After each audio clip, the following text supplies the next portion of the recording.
ISMA and MSS had a busy streak there just a little while ago. 5 races in about a 16-day period. Now they're going to be off for a little bit before they get going again out in Lee. But we're going to track down what happened this past weekend. It was a 2-day show. This is Sandusky, the High Miler, one of the more popular shows on the tour. And I've got the Friday night winner with me right here. Mike Lichty came 5th to 1st on Friday night. He also came 8th to 4th on Saturday. So pretty good weekend for the driver from up in Ontario. So let's head up to Interkip right now. 37-year-old Mike Lichty joins us here on the channel. How we doing, sir? Good, Doug. How are you today? Doing very well. So it sounds like overall it was a pretty good weekend. It was, yeah. We started off the weekend, obviously, in the right direction with Friday night. Friday during the day, I think we were quickest overall in practice on both sessions, and had a decent outing in the heat race, which got us into the redraw, and then we ended up field drawing 5th, starting the feature in 5th, and 40 laps is tough there because everybody's on kill right from the green flag. So obviously, starting position is somewhat of an advantage for a shorter race like with 40 laps. But we were fortunate enough that we had some cautions.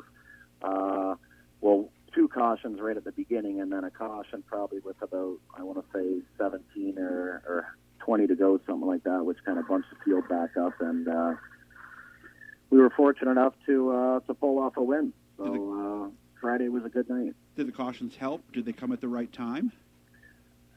They did. I mean, the first one, I want to say, was on lap 2 or something when it was either Kyle Edwards or Rich Reed went off a turn 3 there, and then the second caution, I want to say, was only about 3 or 4 laps later. But the big caution that helped me was when the 36 car got out of shape coming out of 4, and they ended up throwing the caution there. And like I said, I want to say that was somewhere around halfway. And the car, not that it was bad prior to that, but I was just lacking some speed. I couldn't roll the outside the way I wanted to, and I do believe Trent possibly may have got by me at that point. So the caution ended up bunching us back up a little bit, and then after the caution, for whatever reason, the car just seemed to get a little better, and we were fortunate enough that we got by Trent,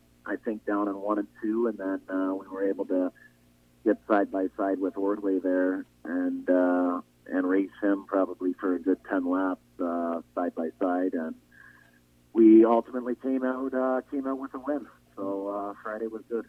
So how'd you get by Ordway? Sounds like it was a heck of a race between you guys, side by side for 10 laps. Must have been fun. It was fun, and I couldn't roll the outside at all. I was kind of committed down the bottom, and there was an opening there. He ended up pushing up the racetrack a little bit, and I think it was down in 3 and 4. It was on the inside and got the car real low, and ended up not clearing them probably, like I said, for 10 laps, but we gave one another tremendous amount of room, and I'll race with Mikey any day of the week. I mean, he races clean, and probably we gave one another too much room, in saying that, but as close as it was, I mean, we didn't scrub a wheel, we didn't touch one another. It was fun racing. That's nice. I like to see that. So sounds like it was a great show on Friday. So were you feeling pretty good then coming into Saturday? Because it seems to me like, just from what you were telling me, you weren't totally happy with the car still. No, I figured Saturday that the car would probably react the same way come practice and whatnot, and I was somewhat right, but the track changed a little bit Saturday. Usually when we go High Miler, I mean, it's 90, 95 degrees all weekend. Friday seemed to be a little cooler, but then Saturday the temperature rose a little bit, and it was the typical hot Sandusky that we're used to. And not that the car was terrible, I just wasn't satisfied on how we were getting through the center of the corner, and I knew in order to win that race and pass race cars, usually I'm committed to rolling the outside.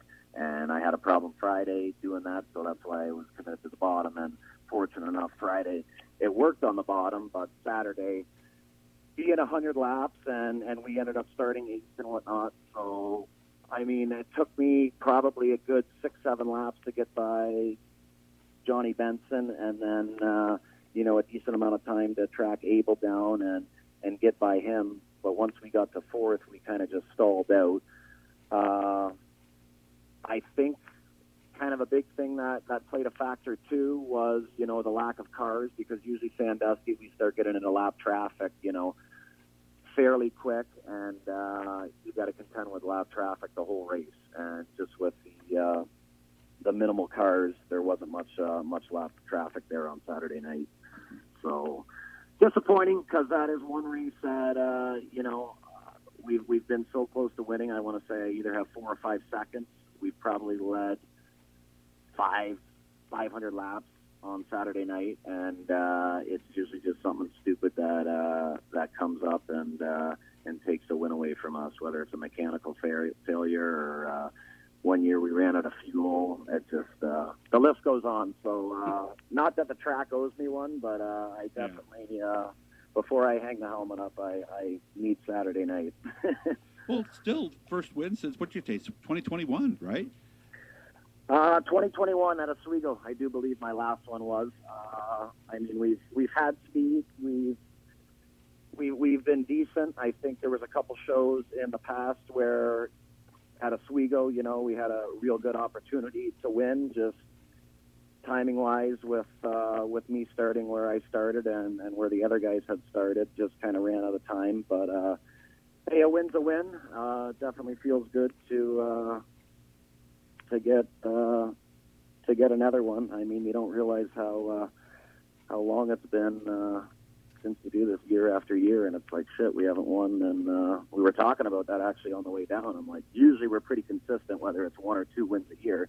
But yeah, last win was 21, so definitely feels good to get one there on Friday night. So what's next for you? Are we doing any more of the races on the tour at this point, or what are we doing? So I think what my schedule looks like is the next ISMA race is going to be the finale at Caraway. Okay. And I ended up putting together a wing dirt sprint car, 360, and we've been running that down at my local track at Sandusky Speedway here. So we got about 8 races this year under my belt, and I want to. I'm committed at getting good on the dirt and being competitive. So I want to make as many laps in that as possible. And unfortunately, from now basically to the end of the year, the schedule kind of conflicts. So I'm consumed running the dirt. Okay. Well, how does that work out? I mean, you're driving a winged Super now. You switch to a winged sprint car. Is there anything that's similar? There's nothing similar. Nothing. No. Okay. I thought maybe just driving in with the wing might have something. Speed-wise, power-wise, I guess you could say, they're somewhat similar, but I've essentially had to relearn how to drive a car, and I've never been on dirt my entire life. So this year was the first time I've ever sat in a dirt car, and it's been a learning curve. But I want to say, every week we've been out, we've made some progress, which is a good thing. You got to read the track, understand what the car needs for certain time of the day, time of the night on what the track's doing. And I'm still trying to learn how to drive the things too, right? So not only am I learning how to drive them each week, now I'm trying to learn how to read the racetrack and what the car needs, what I need. So it's been a learning curve, a challenge, and I'm definitely liking it. So nice. We're going to stick with that and try to get competitive with it. Our time is up, unfortunately, so I'll get back with you. We'll talk a little about sprint cars and stuff like that. So hope you have fun this weekend. Again, congratulations on the win, and hopefully I'll talk to you again real soon. Thank you very much, Mike. Awesome. Thanks, Doug. So look for him at Sandusky Speedway. If you've never been, go on up there. The place is a palace. But again, next race on the tour is coming up in 2 weeks.